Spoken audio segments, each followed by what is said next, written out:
Hey, let's go, baby. Hey, ah, ah,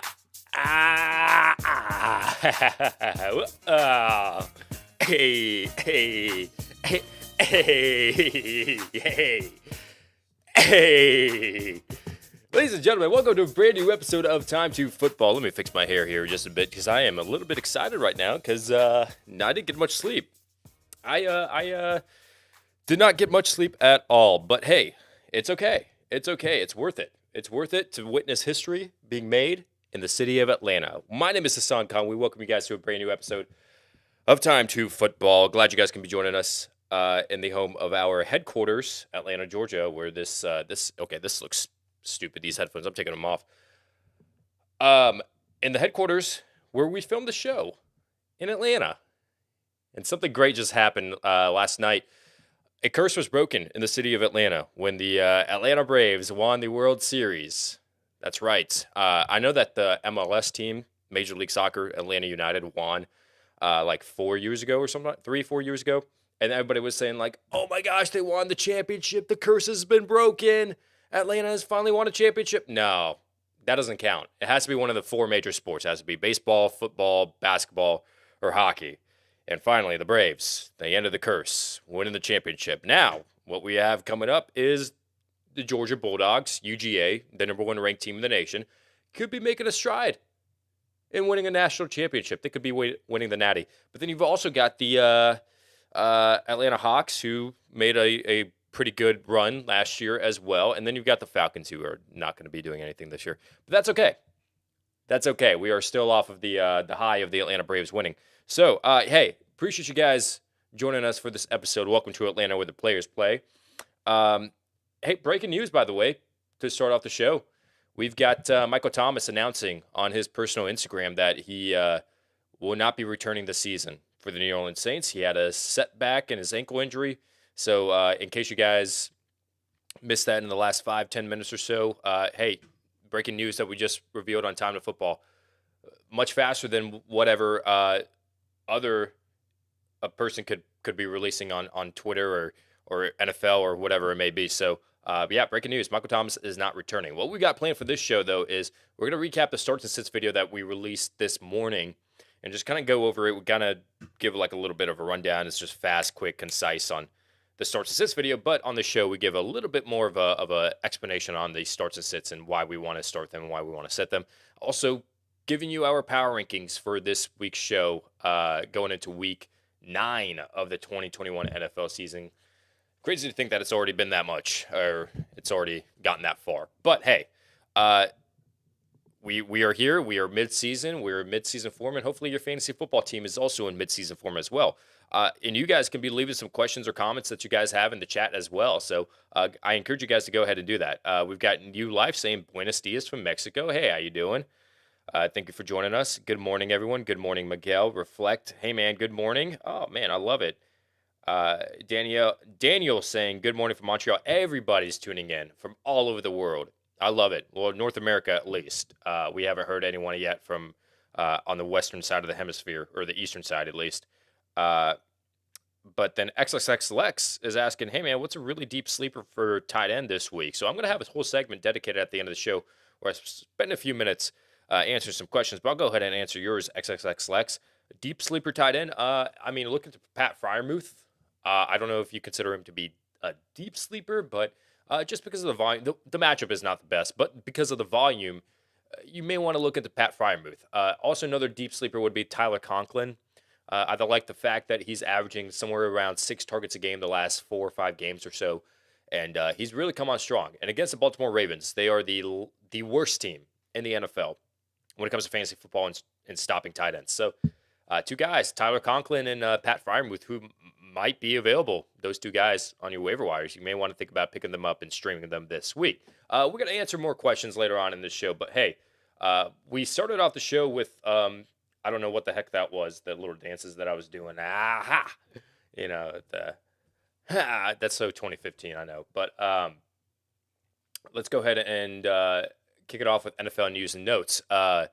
So we kicked it off with Michael Thomas being announced that he's not returning for the season. What other news and notes do we have for this episode of Time to Football? So, breaking news as far as the Las Vegas Raiders go, they have released one of their star players, Nathan Peterman. That's right, ladies and gentlemen. Nathan Peterman, the GOAT, has been released by the Las Vegas Raiders. He was released around the trade deadline, and I'm assuming that they released him because they were trying to trade him. I mean, who else would you like? Why would you release him around the trade deadline? Deshaun Jackson was also released around the trade deadline when they failed to find a trade partner for him. Multiple other players were released around the trade deadline yesterday because they failed to find a trade partner for them. So Nathan Peterman, it makes me wonder that Rich Bisaccia and the whole, like Mike Mayock and all of them be like, hey, you know who teams would really bite for? Nathan Peterman. I think some teams would really want to trade a late round pick for Nathan Peterman. But they released him when nobody, I guess, supposedly wanted to trade for him. So yeah, that is the biggest news that is coming out of Las Vegas as of the last 24 hours, is that Nathan Peterman has been released. No other news. No other news. So Henry Ruggs, you guys know about Henry Ruggs at this point. He was arrested on a DUI charge for involuntarily manslaughtering unfortunately, 23-year-old woman. And he has been booked, released by the Las Vegas Raiders on top of that as well. This is, hey, Dante Stallworth. If you guys remember Dante Stallworth and his story as well when he was driving in Miami. And it was kind of the same incident. I don't know specifically all the details of Dante Stallworth, but did Dante Stallworth still play after that incident? I don't know. I don't know the ruling and what they figured out. If you guys know the whole story in the case about the wide receiver that played for the New England Patriots, also the Philadelphia Eagles as well. If you guys know the story behind Stallworth, definitely let me know your opinions and give me your insight on that. But yeah, I think Henry Ruggs at this point, though, the way the NFL is progressing and everything, it doesn't look good and promising for Henry Ruggs in his NFL career, let alone, like, I mean, he's got legal issues to deal with, so we don't know if he's going to be gone for a very, very long time. So yeah, I mean, I've said this on the show multiple times in regards to, I said this back when Johnny Gruden got, he stepped down, that I don't give my personal opinions on anything. I'm here to just talk about football, and if it relates to football, then I'm going to talk about football. If you want to talk about like the drama and everything, go tune into what is it, 10:17 a.m. right now. Hey, First Take is on. I cannot believe LeBron. Or tune into the Skip. I cannot believe what Henry Ruggs did. Can you believe what Henry Ruggs did? Yeah, tune into that if you want your fix for drama. I'm here to talk about football. So as it pertains to football, sad situation, very, very sad situation. Wish the best for the family and thoughts go out to them. I mean, that's like devastating. But I'm not gonna go on here and crap on someone or anything. I'm not getting into that. As it pertains to football, Henry Ruggs has been released. He's no longer with the Las Vegas Raiders. That is that. Logan Thomas, he is set to return to practice after the Week 9 bye. He suffered a hamstring injury. The Washington football team placed him on injured reserve. He is set to come back, according to Ron Rivera, after the Week 9 bye. Noah Fant has been placed on the COVID-19 list. So, Albert O., if you're talking about deep sleepers, he might be another guy that you may want to pick up and stream this week if you have the opportunity. But, yeah, there is a chance that Fant can get clearance to play. He has to get 2 negative tests in the span of 24 hours. So if that happens, then he can play. And it happened at a good time because it's early in the week. So there's a chance. But as of right now, he's on the COVID-19 list. Deshaun Watson. So speaking of the trade deadline, that was the most uneventful trade deadline that I've ever seen in my life. No, I've probably seen others, but there's been way more eventful trade deadlines. You guys remember Nick Foles getting traded with Sam Bradford, and also Jimmy Graham being traded as well, all in what they labeled as the greatest 5 minutes in NFL transaction history before the trade deadline ended. Yeah, this was nothing close to that. I mean, you had Von Miller. It was probably the biggest name that got moved, but Deshaun Watson, he is staying put. It did not work out. They just, according to multiple sources, Stephen Ross, the general manager, wanted to speak with Deshaun Watson, general manager of the Miami Dolphins, but it just didn't work out. They said, yeah, you have clearance, but there wasn't enough time, and then you had the sexual assault allegations and all that stuff, and they were just eventually like, all right, well, we'll revisit this later on after this season. I mean, we're not too concerned about it this year. So Tua Tagovailoa is going to be the starter for the Miami Dolphins, and Deshaun Watson will be sitting on the couch and racking in $30+ million a year, not doing anything, which is awesome on his end. Which is I would love that. That's actually pretty awesome. Jalen Smith has been released by the Green Bay Packers. Okay, so he was released by the Dallas Cowboys because people thought, oh man, this is a good player. He signed a $68 million deal 2 years ago in 2019. What the heck happened? Well, the Cowboys just realized, oh, we have more and more depth. Micah Parsons is coming on strong. Leighton Vander Esch is back healthy. We don't really need Jalen Smith at this point. Jabbo Cox as well is coming onto the scene, which, I mean, at this point, they're kind of hoping that they had Jalen Smith because Jabbo Cox is going to miss the remainder of the season, but that's okay. They released Jalen Smith. Green Bay signs him, and then the Packers, after 3 weeks of a little bit of a trial run, decided to release Jalen Smith. So that's, I mean, talented player. I don't know what's going on there. He's been losing some playing time in Dallas, so maybe that has some sort of indication right there. Odell Beckham Jr., speaking of the trade deadline, was not traded, but he had discussions, not himself, but the Browns and the Saints have had discussions about acquiring a pass catcher because they probably knew about the Michael Thomas news and they knew about the setback. So they were just very, very heavy and involved in reaching out to different teams about the pass catchers. There's another player, Darius Slayton as well. I don't know if the Saints reached out to him for sure, but I know that multiple teams reached out to the New York Giants to inquire about Darius Slayton, and I assume that the New Orleans Saints would be one of them because they really need some wide receiver depth. Marquez Callaway, Deontay Harris, they're not going to get it done. So they inquired about Odell Beckham Jr. Browns decided to stay put. Couldn't get a deal done. Couldn't find a deal that was fitting to trade OBJ. Taysom Hill, speaking of the Saints, is progressing well. So he suffered a concussion in Week 5. According to Sean Payton, he is progressing well. He is on schedule. We don't know for sure if he's going to be returning in Week 9, but we can assume that eventually when he does return, more than likely he's going to be the starting quarterback of the New Orleans Saints, and that could be happening in Week 10. Sterling Shepard, speaking of the New York Giants, suffered a quad strain, and he's expected to miss some time for the New York Giants. This is bad news for Sterling Shepard, who's been the leading receiver whenever he does play, 9, 10, 11 receptions a game, and then he misses time. He had a hamstring injury, was put on injured. I don't believe he was put on injured reserve, but he missed about 2 or 3 games. And then he comes back, and that game against Kansas City Chiefs was great in the first half, had 4 receptions. And then at halftime, they decided, hey, let's just go ahead and keep him out for the rest of the game. It's because he suffered a quad strain. So, yeah, that sucks. Miguel also commenting, Miguel Munoz, did you hear about the news about Michael Thomas? Yes, we did. If you guys just tuned in to the live stream, you guys are slowly coming in. Yeah, Michael Thomas is out for the year, which is a big blow. If you own him in fantasy football, cut him, drop him. Joey Sly, speaking of nothing, just NFL news. Joey Sly has been released by the San Francisco 49ers. He wasn't terrible. He did miss a couple of kicks, but he wasn't that bad. But he was released because this is probably an indication that they're going to be activating Robbie Gould from injured reserve pretty sometime soon. Robbie Gould's going to be coming back, so we expect that to be happening pretty soon. Trade deadline news, Laurent Duvernay-Tardif was traded to the New York Jets, the offensive lineman for the Kansas City Chiefs. You know, the doctor that did all the COVID-19 news or research and try to help out and sit out of the 2020 season to help out with that. They traded him to the New York Jets in exchange for tight end Daniel Brown. Who the heck is Daniel Brown? Well, he was undrafted in 2015. He signed with the Baltimore Ravens. He played for the Bears, the Jets, and he only has 44 receptions with 2 touchdowns in his NFL career, in his 6-year NFL career. So the Jets decided to move on with him, get an offensive lineman, which they desperately need. The Chiefs decided that Duvernay-Tardif was not a good fit for them.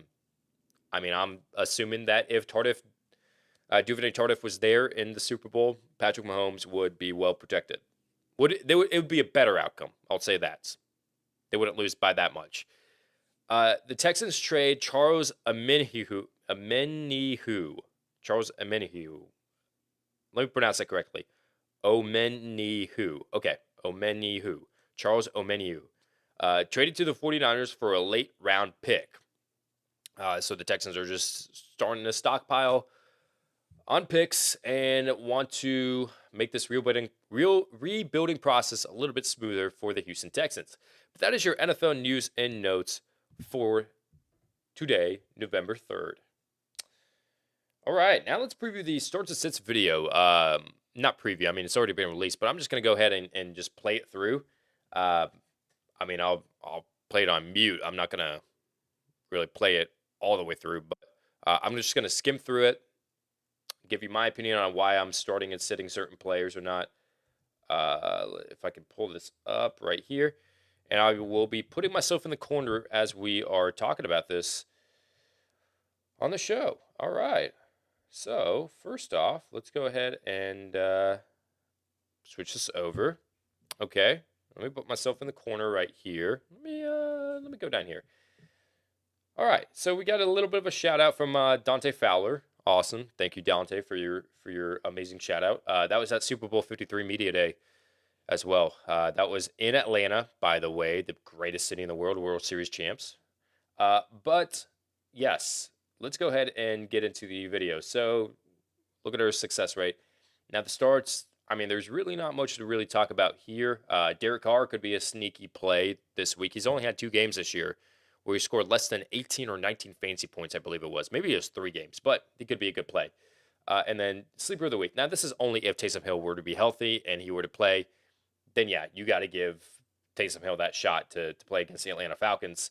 Right here, some sits. I mean, self-explanatory, bad matchups. That's really it. Ryan Tannehill, we gave a little bit of an in-depth explanation on this. No Julio, potentially no Julio. A.J. Brown is going to be shadowed by Jalen Ramsey. Von Miller was added to the Los Angeles Rams defense.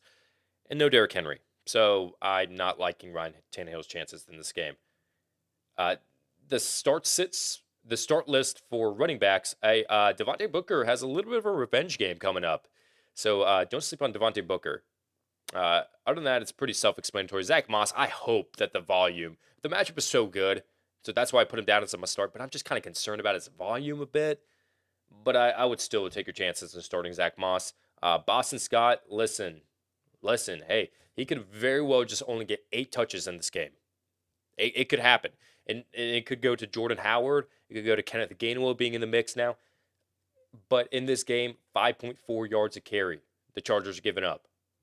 Their run defense is not that good. So I would start Boston Scott. Running back sits, pretty self-explanatory. Carlos Hyde, even if James Robinson weren't to play, I mean, Carlos Hyde is a sit in my opinion. Adrian Peterson, don't jump the gun. Let's just see how he operates in that Titans offense first.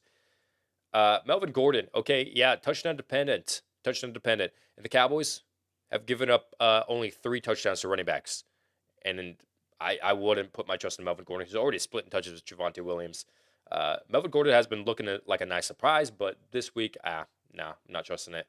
Wide receivers, pretty self-explanatory. Jarvis Landry, I know that he didn't have a good output against Pittsburgh Steelers, but he was targeted a lot. So I think the drops and everything that he's going to be that costed him that game against the Pittsburgh Steelers, I think he's going to fix up on those mistakes and he'll be fine. Hunter Renfrow, in the wake of Henry Ruggs in that news, Hunter Renfrow is going to be starting now, like a legit wide receiver 1 in Las Vegas. It's going to be Bryan Edwards as well, but Hunter Renfrow has just been seeing 8 targets, 6 targets, 7 targets, 8 targets. That's just been a stat line for the last, this whole season actually. So I like him as a sleeper. Wide receivers, self-explanatory. Devontae Smith, people are surprised about that. Well, hey, you probably don't know, but the Los Angeles Chargers secondary is not that bad. So Devontae Smith is a sit in my eyes. Russell Gage, he's not going to be taking over for Calvin Ridley as a number 1. He's not. If people are expecting Calvin Ridley stats out of Russell Gage, you're going to be very, very disappointed. It's not going to happen. So that's why I have him as a bust. Tight ends, yeah, nothing really that goes into it except just great matchups for all those tight ends that are playing. Zach Ertz might have the weakest matchup, but I still like him in general. So Tyler Conklin, if we're talking about deep sleepers here, Conklin, look at the Tyler Conklin. The targets are there. He's emerging as the 3rd option for Kirk Cousins in this passing offense.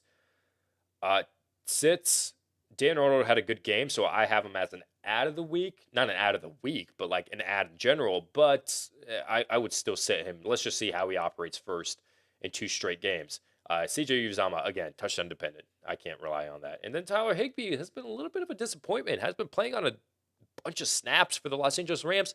Just hasn't been putting it together. Dalton Schultz, we explained this with Michael Gallup is set to return. He's going to be the one to suffer because then he's going to have to go back to splitting snaps with Blake Jarwin. I don't know how that offense is going to operate. But, yeah, Dalton Schultz and Cedric Wilson are going to be the 2 guys that suffer the most with Michael Gallup returning. Kickers, it's gotten to the point where I have to put Harrison Butker down as a must-start just because this season hasn't been the best. And, hey, Daniel Carlson is widely available in fantasy football leagues, so pick him up. Jake Elliott, sleeper. He was a sleeper last week, did amazing. The must-sits,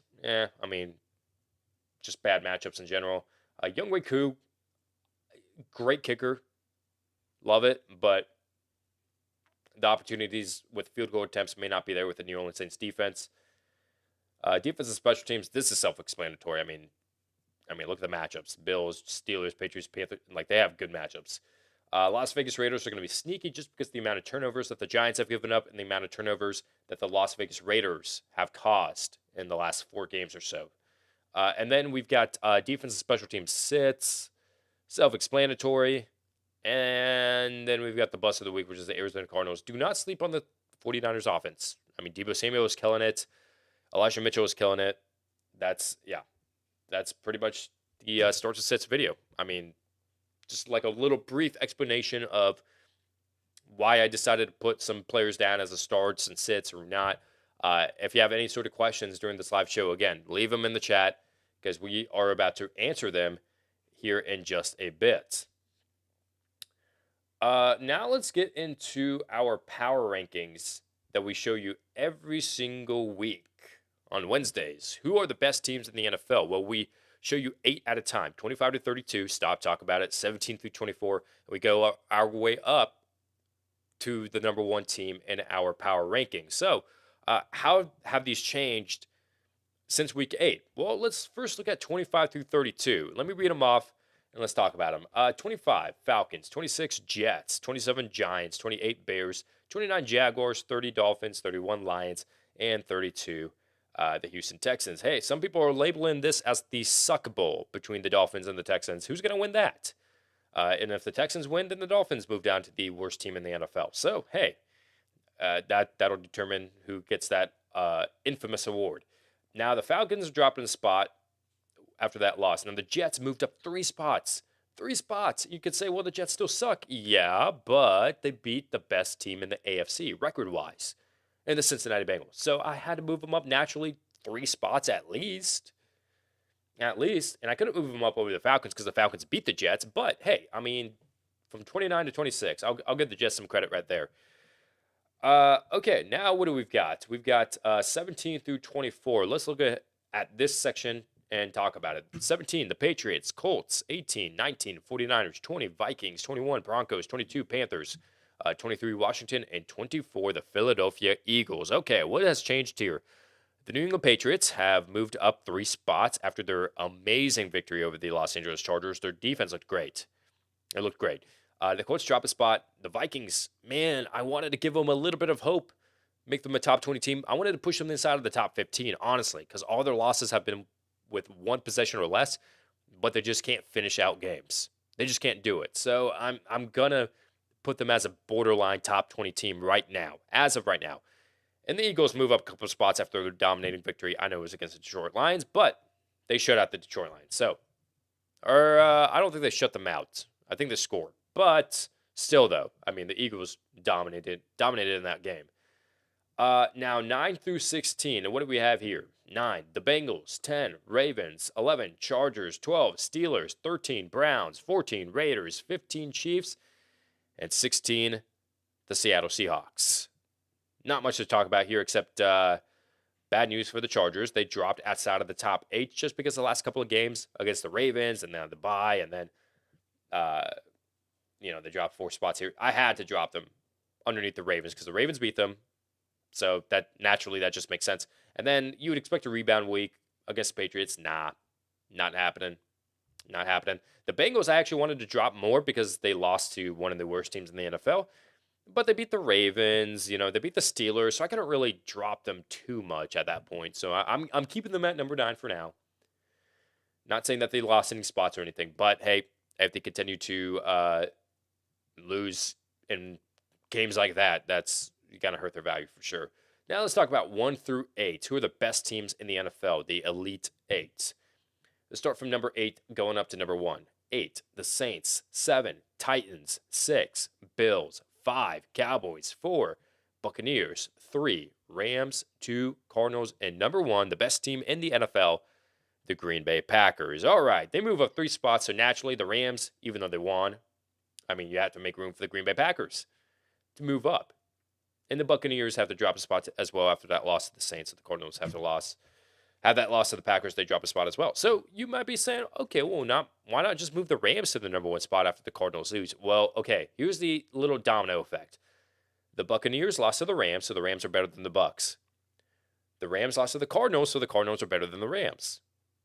The Cardinals lost to the Packers, so the Packers are better than the Cardinals. It's just a little bit of a chain effect. So unless the Rams or the Buccaneers or whoever can beat the Green Bay Packers, then sure, I'll move them up to the top spot. But until then, Green Bay, with the amount of injuries that they've had, they still beat the best team in the NFL. That in itself is amazing. So, yeah, they move up that, and then the Saints move up 4 spots after beating what was previously a top 3 NFL team in the Tampa Bay Buccaneers. So that is our power rankings, and if you agree, disagree, leave your comments down below. Let us know your thoughts, and I would love to interact with you. And speaking of interacting with you guys, that is what we're about to do just now. We're going to be answering any sort of questions that you guys may have in the chats that you guys have been leaving so patiently, waiting for us to answer your fantasy football questions that you guys have, or any questions in general, dude. If you want to ask anything, dude, anything, I will answer it. All right, let me start. Okay, we've got a few minutes here, so let me just kind of skim through from top to bottom here. Sandra, good morning and congrats on the Braves winning. Yes, congrats to them. I didn't do anything. I just rooted and supported them. But yeah, it's great. Freddie Freeman, I'm happy for him. I wish we could do this with Ronald Acuna, but sometimes it just doesn't work out in your favor. But yeah, it was a big one. Big one for sure. XXXLX Braves, baby, let's go. Let's go. I like it. Play on your name. And Daniel saying, I picked Boston Scott over Allen Robinson. What do you think? Thanks. I like it. Are you talking about like as a start in fantasy football? Sure. Are you talking about like as an ad in general and just dropping Allen? Yes. I wanted to keep Allen Robinson on my team. I didn't have Allen Robinson, but if I had Allen Robinson on my team, I would keep him until the trade deadline. And then if he didn't get shopped anywhere, yeah, I would have dropped him. So you can expect Allen Robinson to be probably the drop of the week next week in our ads and drops video, unless he does something crazy in this Monday night game against the Pittsburgh Steelers. But yeah. Brandon, good morning. Enjoy your World Series win. Thank you, sir. Thank you. There's a parade on Friday, so I'm going to just do this live show and then drive to Atlanta and see if I can get into that parade. It's traffic. Hey, traffic is bad. Oh, hey, parking lots. You're going to charge $50 to park for the Atlanta Braves parade? Yeah.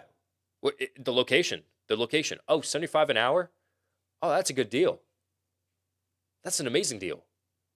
Oh, hey, I own a parking lot. I must be a millionaire because I charge people $150 for 2 hours, 2 to 4 hours. If you're 4 hours and 1 minute, no, that's $250. That's a good deal. It's all about location. You want to see the Atlanta Braves parade? Location. Downtown Atlanta. Perfect. Parking lots, they're not sketchy at all. People that own parking lots are, no, not sketchy. Anyways, biggest game in America. Golly.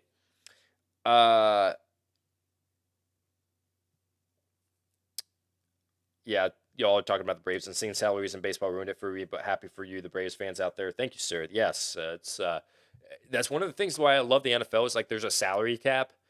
And my Atlanta Falcons have been so poor for so long, so we haven't been able to sign anyone. But I mean, in general, like it spreads the talent around. And I know the NBA. I don't think the NBA has a salary cap, or if they do, they just now introduced it recently because they can just build all these super teams, and man, it's just ridiculous. So like with the NFL, the closest thing that we saw being a super team being built was the Tampa Bay Buccaneers, and that was kind of like, are you serious? Like Tom Brady signs, and now we got Rob Gronkowski coming out of retirement and taking less money. Then you got Leonard Fournette taking less money. You got Antonio Brown taking less. Like all these people, like star players are man. And I was like, and they won the Super Bowl, and everybody was like, Tom Brady did it. Tom Brady did it with another team without Bill Belichick. And I'm like, asterisk, asterisk. Look at the talent on his team. It took all of that talent to come there and win. But hey, still impressive to win at 43 years old. I'm not taking anything away from Tom Brady. Anyways, XXXX, you said Pat is taken, need deeper. Conklin is taken as well. Okay, yeah, Albert O is, if he's still available, take him, man. If Noah Fant can't go. Oscar, you saying, oh no, okay, I skipped New Life. Half PPR, Elijah Mitchell, Javonte Williams, Jalen Waddle, or Darrell Williams. Thanks. Choose one. Okay, I'm choosing Darrell Williams for sure. Out of all those choices, I got McNichols and Peterson. Are they good for sell or for keep? This is by Oscar D. Okay, so it's going to be a committee. It's going to be a committee. Now, how much are you going to sell them to the person that is desperate after losing Derrick Henry? Because more than likely, someone that drafted Derrick Henry more than likely doesn't have a lot of depth on their team. They've just been relying on the Derrick Henry show for the most part for them to get past and keep on winning football games. So sell him to the Derrick Henry owner, or sell him to anyone that has running backs that are injured. Sell him to the Antonio Gibson owner that's frustrated with Antonio Gibson. You get what I'm saying? Like, sell him high, because once he plays, I don't think he's going to be bad, Jeremy McNichols, but he's not going to be a 3-down back. But I think a lot of people are assuming, because in that mentality, oh, a player got hurt, I have to get his backup because his backup is going to put up the same amount of no. His backup is not going to put the same amount of numbers. He's not going to get 28 carries a game like Derrick Henry was getting. He's not going to put up 30 to 40 fantasy points. Sell Jeremy McNichols, sell him as a starter, sell him as a 3-down back. You need a starting running back in the NFL, in fantasy football. I'm selling you Jeremy Nichols. I'm going to sell him high. If you want to keep him, I don't think he's a bad keep as well. But, I mean, I don't think he's anything more than a flex play moving forward. Oh, man, Jordan, you're a Dodgers fan. I'm sorry, dude. Hey, you got us last year. You got us last year when Atlanta choked like they always did.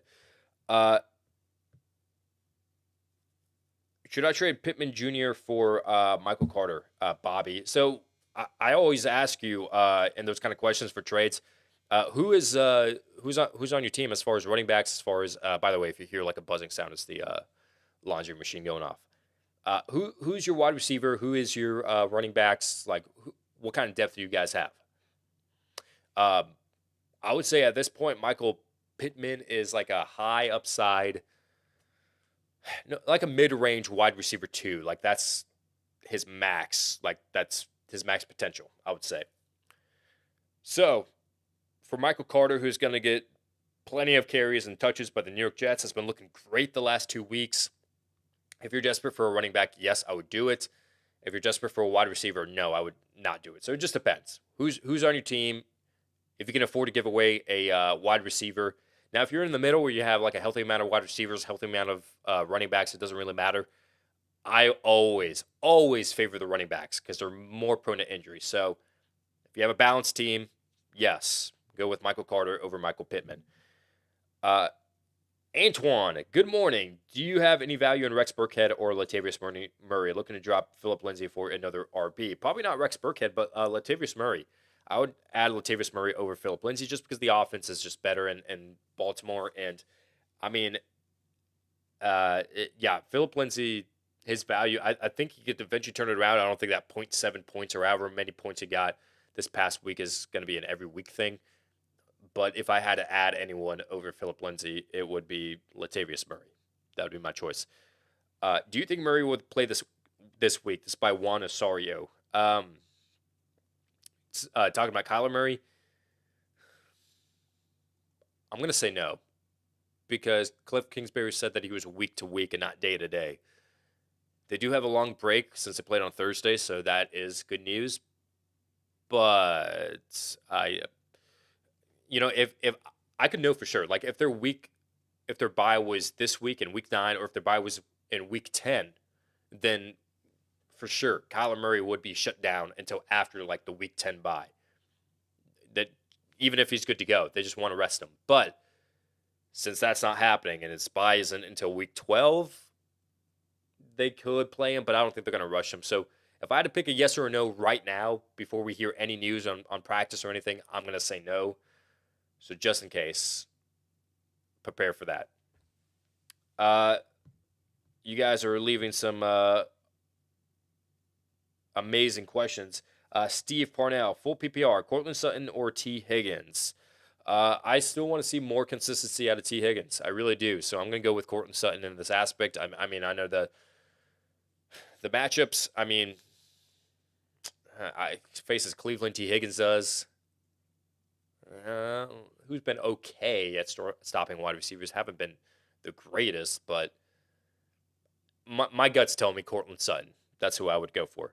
Let me answer a few more. Devontae Parker or Hunter Renfrow. This by Oscar as well. You may want to go with Hunter Renfrow. Devontae Parker had a great game, but I want to see some more consistency out of him before I put him back into my starting lineup. Hunter Renfrow, on the other hand, has been nothing but consistent. He hasn't been like one of the top receivers in fantasy football, but like his floor is just very high. It's very safe. You can't go wrong with Hunter Renfrow.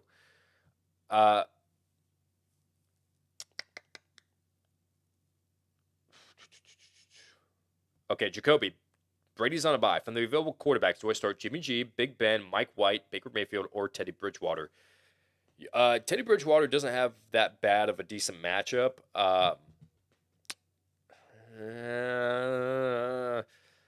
It's between Teddy Bridgewater and Jimmy Garoppolo. Would be much. I would personally start Jimmy Garoppolo just because if I know that my receiver is Deebo Samuel and possibly Kyler Murray, I mean, historically, Jimmy Garoppolo has not been that bad against the Arizona Cardinals. So, yeah, Jimmy Garoppolo, I would say, would be my first choice, and then my second choice would be Teddy Bridgewater. Darren is asking, would you trade Gaskin for Jacobs in a PPR league? Josh Jacobs? Oh, yeah. Oh, yeah. If you can get Josh Jacobs, yeah. Do it. Do it. Is Crowder worth a flex by Gary Santos? Yes, he is. I didn't want to believe it, or I did. I mean, it didn't matter to me. But like when he returned from injury, he had a great game for the New York Jets. I thought, okay, well, maybe Jamison Crowder is like back in the mix, like he's getting the fair share of targets, but I want to see a little bit more out of him before I put him back into the lineup.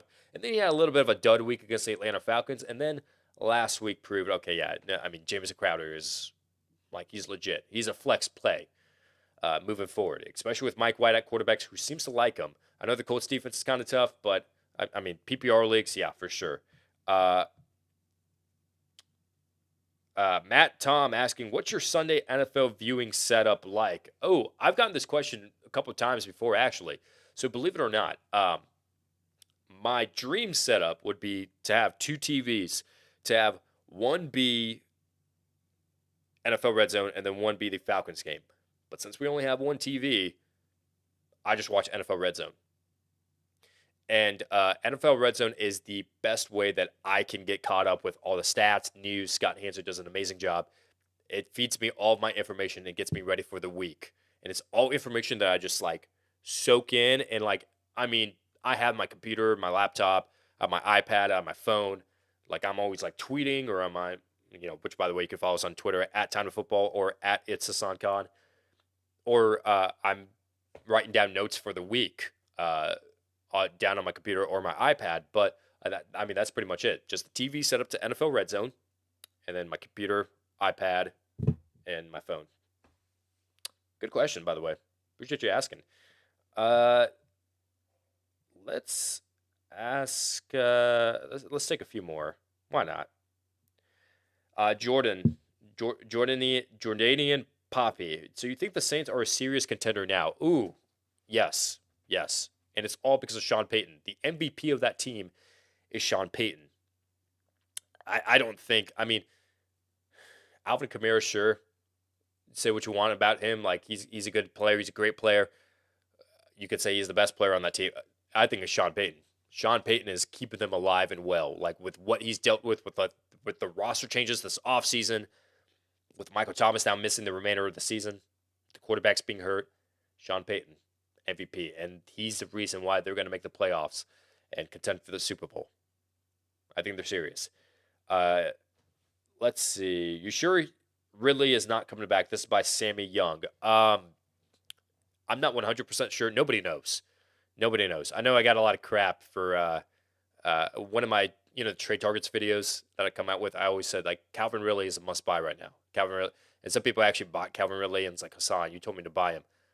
How the heck am I supposed to know like what the man's dealing with? Like he is like what? Um, so like injuries or things like this, like so unpredictable.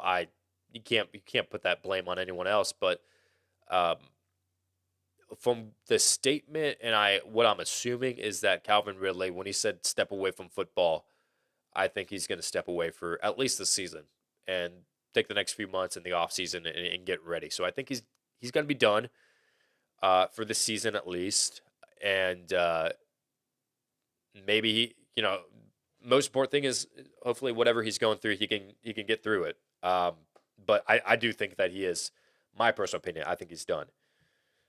Robert Holden. Should I trade McLaurin? I don't know. I'm going to say no because he's like a wide receiver too that I can start every week, and sometimes he's hit and miss. But I'm okay with starting Terry McLaurin every week. If you're trying to get a running back out of him, hey, if you need running back depth, I would package Terry McLaurin to someone that needs a receiver. Terry McLaurin for Antonio Gibson and Tyler Boyd, so that you have a wide receiver replacement that's not like a star wide receiver like Terry McLaurin, but you also get like a running back who's on the decline, but because of his schedule and the bye week, he might rest up and he might be on the incline because of the upside. So that's what I would do. Like trade a star wide receiver, package him, and trade him someone for like, two players that are like kind of lower tier, but also have the potential of like being good every week. So that's what I would do. Washington football team should have traded for Trubisky. This is from Roth Tiberius Candy. Yeah, I don't know if the Bills would want to do that. I think they actually like Mitch Trubisky. I think they like him. Now, if the Washington football team wanted to trade for a quarterback, why not Deshaun Watson? Gosh, that was the most uneventful trade deadline that I've ever seen in my life. Gosh, my hopes were so high. Everybody's hopes were so high, and it didn't happen. Oh man, I'm going over. Let me answer just one more, and go ahead and go about my merry way. Deontay Johnson and Will Fuller for Derek Carr. Like you talk about a trade. No. Don't do this. Okay, so I don't know if he watches the show or not, but I'm not gonna like call him out or anything. But I'm just gonna talk about this trade offer I got on air. So a guy in my league lost Derrick Henry, right? He needs a running back because the only good running back that he has is Chase Edmonds. Other than that, like no depth at all. Like his next best running back is Ronald Jones. Like so. I've been talking to him because I really want to make a trade with him. Like he's a good guy. Like I want to make a trade with him. I have running backs. I have Latavius Murray, Boston Scott, Myles Gaskin, Antonio Gibson, David Montgomery. I'm willing to give up like lower end piece like Latavius Murray, Boston. I'm willing to trade those lower end guys. And I have Jalen Hurts, but I was also asking him, hey, you have Joe Burrow and Lamar Jackson. Let me get Joe Burrow because I mean you have Lamar Jackson anyways. I need someone for Jalen Hurts bye week. And I'm willing to trade you like one of those lower tier running backs. Like Boston Scott's only going to be good for like the next 3 weeks or so. I'd be willing to trade you that or Latavius Murray, whoever. And he offered Joe Burrow for Latavius Murray and Boston Scott. And I'm like, that's 2 running backs right there. That's It's hard to get running backs in fantasy football. I can't trade that. I can't trade that because those are two, like, if the matchup is right, two flex plays for a backup quarterback. I can't do that. And Deontay Johnson and Will Fuller. Deontay Johnson is a wide receiver 2, dare I even say wide receiver 1 in fantasy football. And with Will Fuller, I mean, he's more like a drop this time, but like you're pretty much essentially trading Deontay Johnson for Derek Carr. I wouldn't do it. Quarterbacks are just so much easier to find than a good wide receiver or a good running back. Like quarterbacks, you can stream off the waivers and be completely fine just because of the point disparity. So don't give up too much, like 2 wide receivers for a quarterback, 2 running backs for a quarterback. Don't do that. Don't do that. Hope that answers your question. I'm going to go ahead and sign off right here because I have gone on way too long. But we appreciate you guys joining us for this episode of Time2Football. Hey, not subscribe to this channel, what are you doing? Go ahead and subscribe because this is what we do. If this is your first time tuning into us, because we put a little bit of a advertisement out there that we answer some questions, fantasy football questions towards the end of the show. It's just, if this is your first time joining us, this is what we do. Subscribe to this channel Monday through Friday, 10 a.m. We hop on here, go live, and we just talk about football. Hey, tomorrow we got a good show planned, Thursday Night Football preview. With all that said, thank you guys so much for watching this episode. And remember, welcome to Atlanta where the players play.